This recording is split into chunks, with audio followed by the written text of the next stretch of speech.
Dis-moi ce que je dois faire.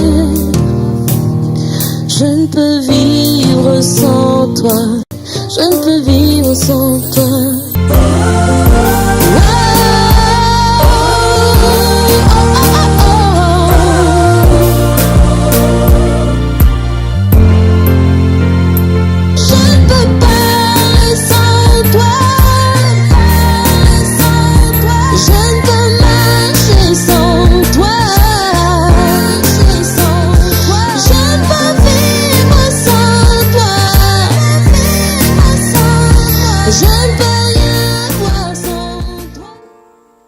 Bienvenue sur votre émission Time for Change.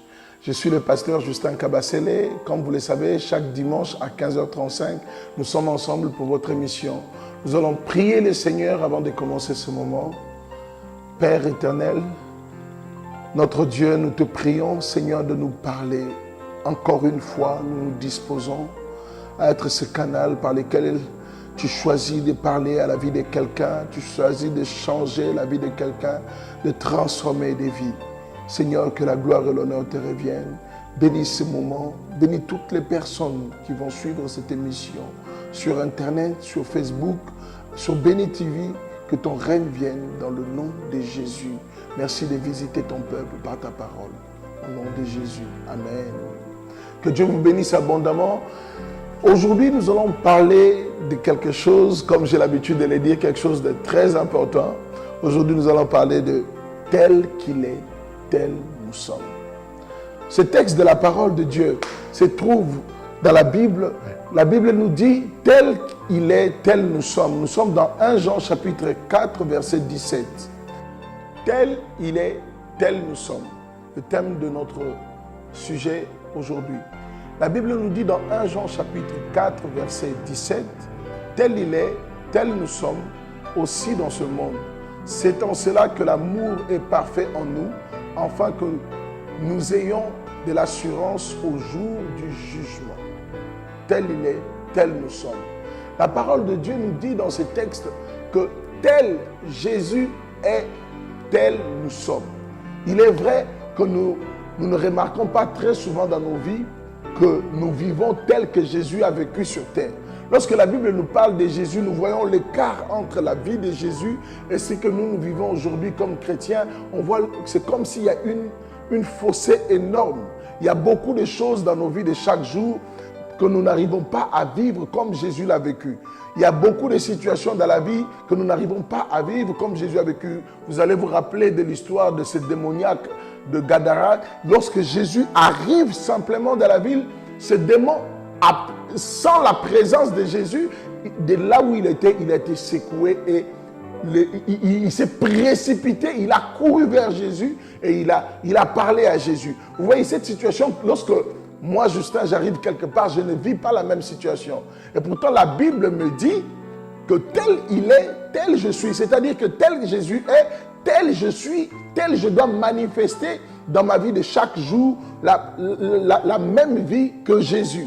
Nous voyons aussi Jésus en train de dormir et ses disciples dans l'eau. La barque secoue et tous ses disciples sont agités, courant de gauche à droite, en train de s'agiter. Et Jésus se réveille et puis il dit à l'eau de se calmer, il dit à la tempête de se calmer. Et ses disciples étaient étonnés, il dit, mais qui est cet homme à qui même le vent et la tempête obéissent?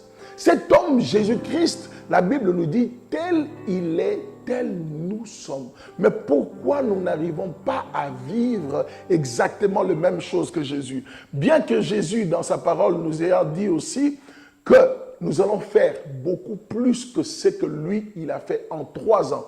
Jésus a travaillé pendant 3 ans dans son ministère et il a fait des choses extraordinaires. Il a ressuscité des morts, il a guéri des milliers de malades, il a fait des choses extraordinaires en 3 ans. Et il nous dit que nous allons faire plus que ce qu'il a fait.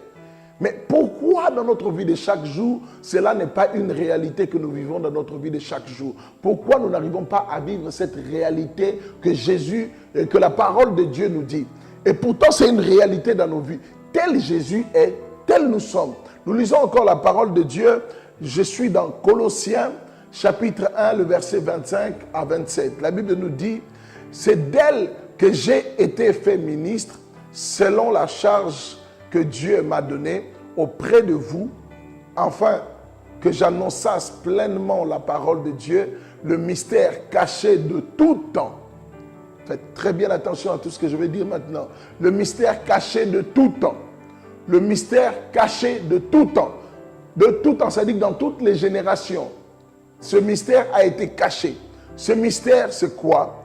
La Bible dit, ce mystère caché de tout temps est révélé aujourd'hui, maintenant aux saints que nous sommes. Ce mystère caché de tout temps est révélé maintenant aux saints que nous sommes. Ce mystère caché est Christ en vous, Christ en nous, Christ en moi, l'espérance de la gloire. C'est-à-dire Christ, lorsque Christ vit en moi, je marche avec l'espérance d'une vie glorieuse, d'une vie remplie de lui. Mais pourquoi nous n'arrivons toujours pas à vivre toutes ces paroles? Et pourtant la Bible est esprit et vie. Lorsque nous lisons la parole de Dieu, la Bible donne la vie là où il y a la mort. La parole de Dieu nous donne la vie là où il y a la mort. Dieu nous promet des choses dans sa parole. Nous devons les vivre dans notre vie de chaque jour. Nous devons arriver à marcher, à vivre comme Jésus, à voir des choses comme Jésus, à vivre le spectaculaire de Dieu comme Jésus. Mais bien-aimés, laissez-moi vous dire une chose. Lorsque le diable vient dans la vie d'un homme, la Bible nous dit que le voleur ne vient que pour dérober, détruire et égorger. Le diable est venu dans la vie de chacun d'entre nous. Comme nous sommes nés dans les péchés, avec le péché adamique, le diable est venu et il a volé, dérobé, il a volé beaucoup de choses dans nos vies et il vient encore avec des mensonges chaque jour pour nous empêcher d'entrer et de vivre et de manifester réellement Christ en nous dans notre vie de chaque jour. Laissez-moi vous dire encore une chose qui est très importante. La Bible nous dit, nous ne combattons pas dans la chair, car nos armes ne sont pas charnelles. Nous combattons dans l'esprit parce que nos âmes sont spirituelles. Et nos âmes consistent à renverser les raisonnements de forteresses des pensées. Vous savez, le diable a érigé des forteresses des pensées qui nous empêche d'atteindre le niveau de la compréhension de Jésus. Je vais essayer d'être le plus terre à terre pour que tout le monde me comprenne. Même un enfant de 6 ans, un enfant de 10 ans pourra bien comprendre ce que je suis en train de dire maintenant. J'essaye de vous dire quoi? C'est que Jésus étant sur terre, pendant ces 3 ans qu'il a travaillé, la Bible dit il était rempli du Saint-Esprit. Je suis dans Luc chapitre 4. Dans Luc chapitre 4, la Bible dit, rempli du Saint-Esprit, Jésus fut conduit dans le désert. Et la Bible nous dit encore, après le désert, Jésus revêtu du Saint-Esprit. Et dès ce jour-là, nous avons commencé à voir des miracles. Pendant 30 ans sur terre, Jésus a vécu sur terre pendant 30 ans, il ne s'est rien produit. Pas de miracles, pas de démons délivrés, pas, rien du tout. Mais lorsque le Saint-Esprit a intervenu, juste après le baptême, lorsque l'Esprit du Seigneur est descendu sur lui, sous une forme d'une colombe, la Bible nous dit que Jésus était rempli maintenant du Saint-Esprit et il fut envoyé dans le désert pour y être tenté. Et après le désert, la Bible dit qu'il a été revêtu du Saint-Esprit. Et c'est alors que nous voyons Jésus entrer dans le temple, dans le temple et ayant pris le livre, il a déroulé le livre et il dit, l'Esprit du Seigneur est sur moi maintenant. Bien-aimés, voyons la place que Jésus donne à l'Esprit. Il est important. C'est pourquoi Jésus dit, il est avantageux. Je vous parle de l'avantage. Nous sommes en train de vivre le temps de l'avantage maintenant. Ce temps dans lequel nous sommes, après Jésus-Christ, c'est le temps de l'avantage. Jésus nous dit, il est avantageux pour vous que je m'en aille. Mais je ne vous laisserai pas orphelin. Je serai toujours avec vous. Le Saint-Esprit survenant sur vous fera de vous mes témoins. Avant d'être témoin du Christ, il est important de donner la place du Saint-Esprit au Saint-Esprit, de reconnaître le Saint-Esprit dans nos vies. Lorsque nous devenons chrétiens, je vais vraiment essayer de l'expliquer le plus simplement possible. Le jour où tu fais cette confession de foi, où tu dis au Seigneur, Seigneur Jésus, je te donne ma vie, sois le roi de ma vie, sois le Seigneur de mon cœur, merci de m'avoir sauvé, tu m'as sauvé en mourant à la croix et tu me délivres de mes péchés. Le jour vous et moi avons fait cette prière, l'Esprit de Dieu est venu habiter en nous. Maintenant, pour manifester l'Esprit de Dieu qui est venu habiter en nous, le jour de notre conversion, nous devons demeurer, rester dans la présence de Dieu, cultiver l'esprit. La Bible dit, celui qui marche selon l'esprit n'accomplit pas les désirs de la chair. C'est-à-dire que vous devez passer du temps de qualité avec Dieu, passer du temps dans la prière pour que vous puissiez être baptisés du Saint-Esprit. Il y a des gens, le jour même de leur conversion, sont directement baptisés du Saint-Esprit. Le baptême dans le Saint-Esprit est tout simplement le fait de manifester des dons spirituels dans la vie de chaque jour. Pour la plupart des gens, ça se manifeste avec le don du parler en langue. Et pour d'autres personnes, ça va beaucoup plus loin. Au-delà du parler en langue, nous avons les 9 dons que la parole de Dieu nous cite. Maintenant, j'aimerais que nous puissions comprendre ces choses. C'est-à-dire, lorsque nous sommes devenus enfants de Dieu, la Bible nous dit ceci. Ce mystère caché de tout temps, Abraham a cherché, c'est-à-dire Abraham aurait aimé vivre ce que nous vivons aujourd'hui. Abraham aurait aimé vivre, toucher à ce que nous vivons aujourd'hui. Abraham aurait aimé devenir la personne que vous, en tant que chrétien, vous êtes aujourd'hui. Le Saint-Esprit n'a jamais habité dans la vie d'un homme dans l'Ancien Testament. Vous allez voir, Élie a fait des miracles. Élisée a fait des miracles, mais ils n'ont jamais chassé des démons.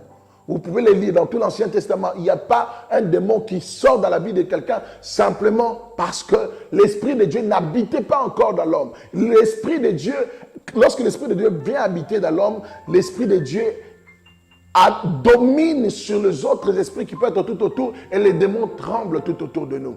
Bien-aimés, il y a des gens qui arrivent à développer. Écoutez-moi, il n'y a pas de petits chrétiens. Tous ceux qui sont sauvés, tous ceux qui sont des enfants de Dieu ont la possibilité de vivre les choses dont je suis en train de parler maintenant. Ces choses ne sont pas réservées à des pasteurs, ces choses ne sont pas réservées à des prophètes, ces choses ne sont pas réservées. La différence entre nous aujourd'hui et Jésus-Christ, la seule différence, c'est que Jésus était pleinement conscient. Les diables n'étaient pas capables de lui voler les choses, le renouvellement de sa pensée, le renouvellement de son intelligence. Jésus avait complètement une pensée ou une âme totalement renouvelée. Il était livré. Son corps était un corps comme vous et moi, mais son esprit était rempli de l'Esprit de Dieu comme vous et moi. Mais la seule différence, c'est que l'âme de Jésus était complètement renouvelée. L'âme de Jésus était complètement renouvelée. C'est pourquoi l'apôtre Paul est capable de dire ceci. Ne vous conformez pas au siècle présent. Ne vous conformez pas au système de pensée du siècle présent, au système de pensée du voleur, du diable, au système de pensée de l'accusateur de nos âmes. Ne vous conformez pas au système de pensée du siècle présent, mais soyez plutôt transformés par le renouvellement de votre pensée, le renouvellement de votre intelligence. Vous devez arriver dans votre cœur à être convaincu du plus profond de votre cœur que tel que Jésus est, tel vous êtes aussi dans votre vie de chaque jour. Parce que c'est le même esprit. Le même esprit qui était en Jésus, le même esprit est en nous aujourd'hui. La Bible dit, tout ce qui est à Christ nous appartient. Nous sommes co-héritiers du trône avec le Seigneur Jésus-Christ. Tout ce qui est la nature, Jésus nous a donné sa nature. Il nous a donné, pas seulement qu'il nous a sauvés à la croix pour que nous puissions rester comme tout le monde, mais il est venu ramener une nouvelle nature de personnes, une nouvelle race de personnes, si je peux le dire ainsi. Si je peux utiliser le mot race, il a ramené une nouvelle race de personnes sur cette terre. Cette race de personnes, nous sommes comme des extraterrestres, des personnes vivant sur terre, mais ayant en eux l'Esprit de Dieu. Ayant en eux l'Esprit de Dieu. Et lorsque nous lisons la parole de Dieu, la Bible nous dit que le mystère caché de tout temps, c'est-à-dire que tous les anciens, réfléchissez bien à ce que je suis en train de dire maintenant, Abraham, David, Moïse, Élie, Élisée, tous ces anciens auraient aimé vivre ce temps. Tous ces anciens auraient aimé vivre ce temps, mais ils n'ont pas Ils n'ont pas eu la grâce de vivre ce temps. Ils n'ont pas eu la faveur que Dieu vous donne à vous et moi de vivre ce temps. Regardez, la Bible nous dit, dans Luc chapitre 7, verset 28, la Bible nous dit, je vous dis, parmi tous ceux qui sont nés de femmes, il n'y a point de plus grand que Jean. Cependant, le plus petit dans le royaume est plus grand que lui. Qu'est-ce que la parole de Dieu veut nous dire? Pendant des années, j'ai lu ce texte jusqu'à ce qu'un homme de Dieu vienne nous donner cette révélation pour que nous puissions bien comprendre cela. La Bible nous dit ceci, parmi tous ceux qui sont nés d'une femme, c'est-à-dire tous les prophètes, depuis Abraham est dedans, Abraham, Jacob, David, tout le monde, tous ceux qui sont dans l'ancienne alliance, tous sont dedans. Parce que c'est Jésus qui parle. C'est Jésus qui dit dans ce texte, il dit, parmi tous les hommes qui sont nés d'une femme, Jean-Baptiste est le plus grand. Il dit, cependant, le plus petit dans le royaume de Dieu est plus grand que Jean-Baptiste. Le plus grand, c'est dans le royaume. Lorsque nous lisons la parole de Dieu, Jésus parle de son royaume, il dit, le royaume de Dieu est venu au milieu de vous. Et l'évangile que nous prêchons, c'est le royaume de Dieu que nous prêchons. Dans le temps d'Abraham, David et tous les autres, le royaume de Dieu n'était pas encore descendu sur terre. Le royaume des cieux n'était pas encore descendu sur terre. C'est pourquoi Jésus dit dans ce texte que tous ceux qui ont vécu avant Jean-Baptiste, comme Jean-Baptiste est l'intermédiaire de l'ancienne et de la nouvelle alliance qui nous fait rentrer dans la nouvelle alliance, Jean-Baptiste est le plus grand. Mais le plus petit, c'est-à-dire que celui qui reçoit le Saint-Esprit aujourd'hui, celui qui reçoit l'Esprit de Dieu aujourd'hui est beaucoup plus grand que Jean-Baptiste. Donc, il est beaucoup plus grand que Abraham, beaucoup plus grand que Moïse. Et pourtant, Abraham, c'est le père de la foi. Qu'Abraham, que David, le grand roi David, l'Esprit de Dieu que nous avons en nous, nous donne, fait de nous des hommes et des femmes surnaturels. Mais pourquoi nous ne vivons pas le surnaturel nécessaire? Pourquoi nous ne montrons pas, les gens ne voient pas en nous ce surnaturel? Les gens ne voient pas en nous que nous sommes des hommes et des femmes d'une nouvelle créature. De nouvelles créatures. Pourquoi les hommes ne voient pas? À cause du fait que le diable est venu avec des forteresses de pensée. Il nous rappelle à chaque fois nos échecs. Il nous rappelle à chaque fois nos péchés. Il nous rappelle à chaque fois combien nous sommes nés des familles, des familles de faibles, des hommes faibles. Combien de fois nous sommes faibles dans notre chair. Combien... Et cette manière de vivre, nous sommes entourés de toutes ces pensées depuis notre enfance où nous savons que nous sommes faibles. Nous ne sommes pas conscients de la nature que Dieu a mis en nous par son Esprit Saint. Cette manière de vivre nous empêche de voir la gloire de Dieu. C'est pourquoi l'apôtre Paul dit dans 2 Corinthiens chapitre 10, il dit nous renversons les forteresses des pensées. Le mot forteresse veut dire une tour qu'on a construite, des longs murs qu'on a construits pour empêcher à Dieu d'entrer, pour empêcher à la pensée qui nous vient du ciel d'entrer. L'apôtre Paul dit, nous renversons les forteresses des pensées. Bien-aimés, le plus grand travail que vous devez apprendre à faire dans votre vie de chaque jour, c'est de renverser les forteresses des pensées. Mon père avait l'habitude de me dire une phrase qui est restée dans mon cœur. Il me disait, il faut que tu saches que sur chaque mensonge du diable, il y a une vérité biblique que Dieu a donnée dans sa parole qui est capable de contrer chaque mensonge du diable. Bien-aimés, retenez cela. Dans la parole de Dieu, renouvelez votre intelligence par la parole de Dieu pour renverser les forteresses des raisonnements qui vous empêchent d'être les personnes que Dieu veut que vous puissiez être. La personne que Dieu veut que vous puissiez être, la personne pour laquelle Jésus est mort à la croix, ne peut se manifester, ne peut être vécue que si votre pensée est transformée, si votre pensée est renouvelée, si les forteresses des mensonges du diable quittent vos pensées, il y a beaucoup de gens qui ont une très piètre opinion d'eux-mêmes, d'autres qui ont une très très grande opinion d'eux-mêmes. Mais écoutez-moi, notre force, nous tirons notre force en Jésus-Christ. Lorsque tu es conscient qu'en étant un enfant de Dieu, l'Esprit de Dieu vient habiter en toi, tu seras capable de dire comme l'apôtre Paul, ce n'est plus moi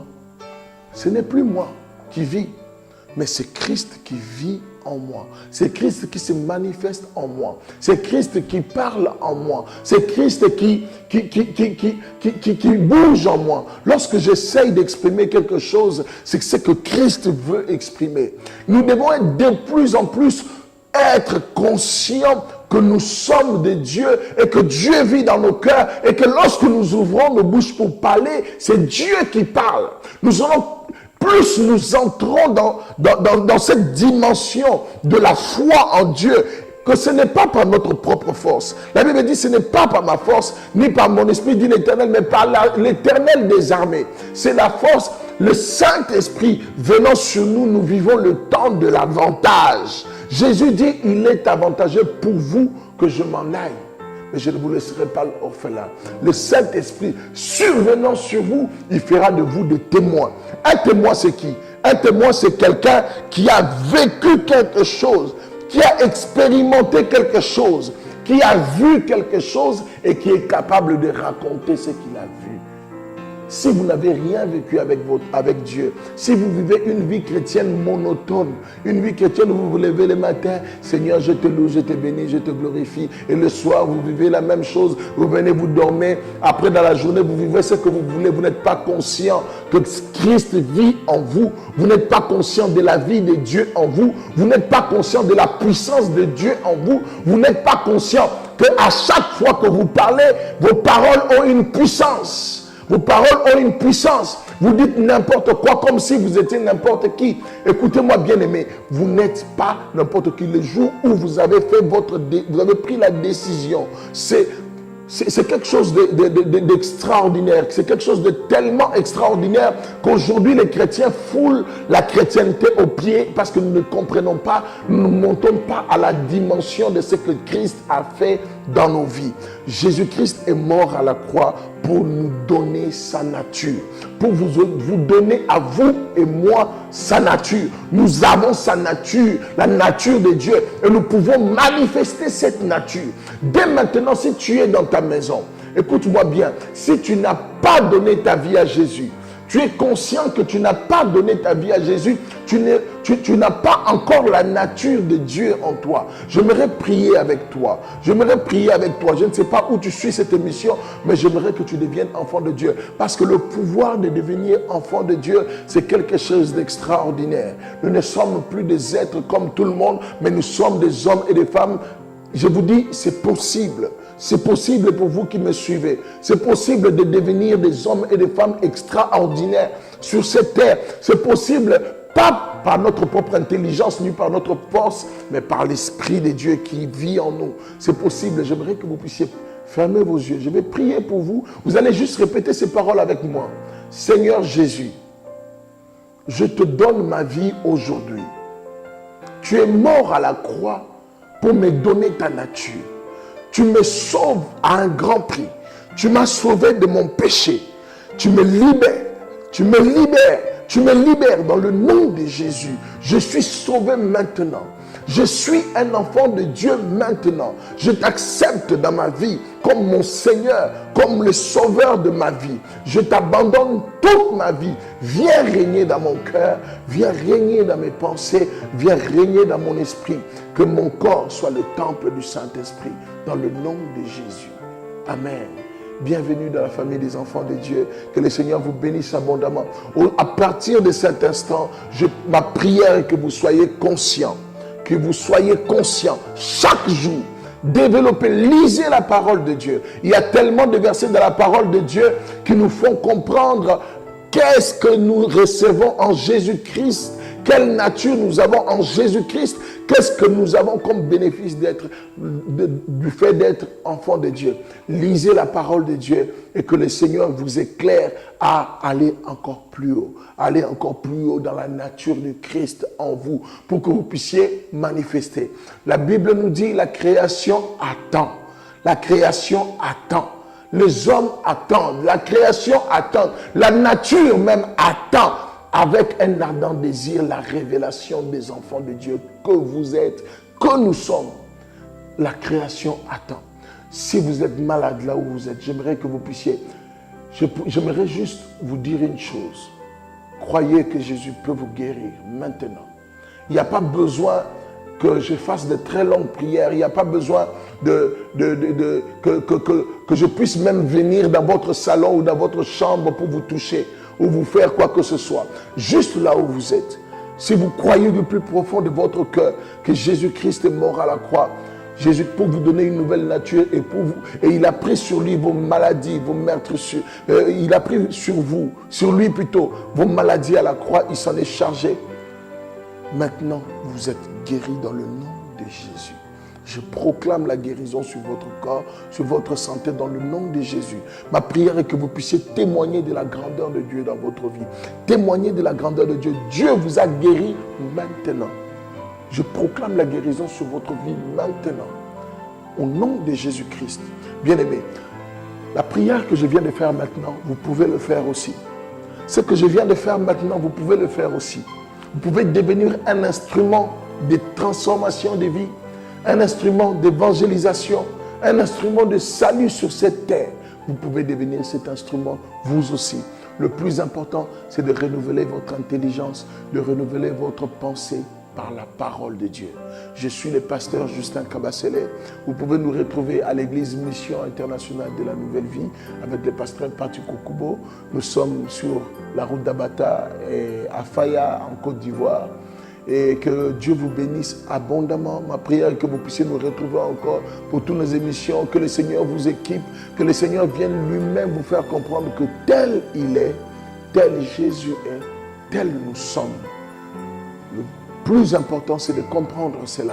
Tel Jésus est, c'est comme ça que nous sommes aussi. Sa nature, ses miracles, sa gloire, nous sommes aussi comme ça.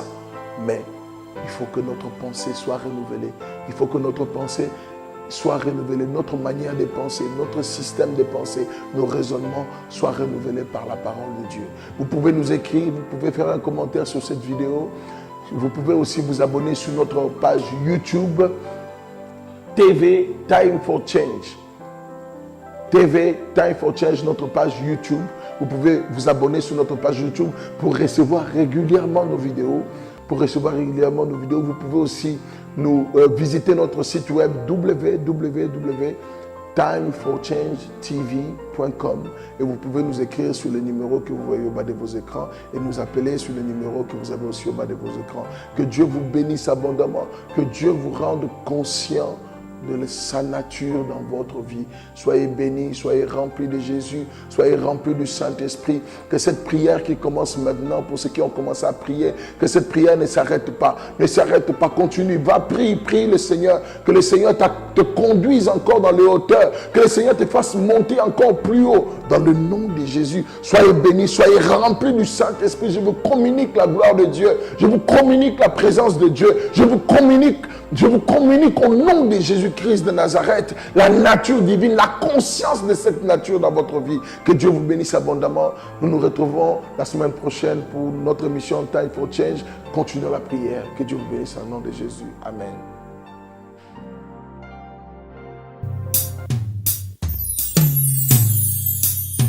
Dis-moi ce que je dois faire. Je ne peux vivre sans toi. Je ne peux vivre sans toi.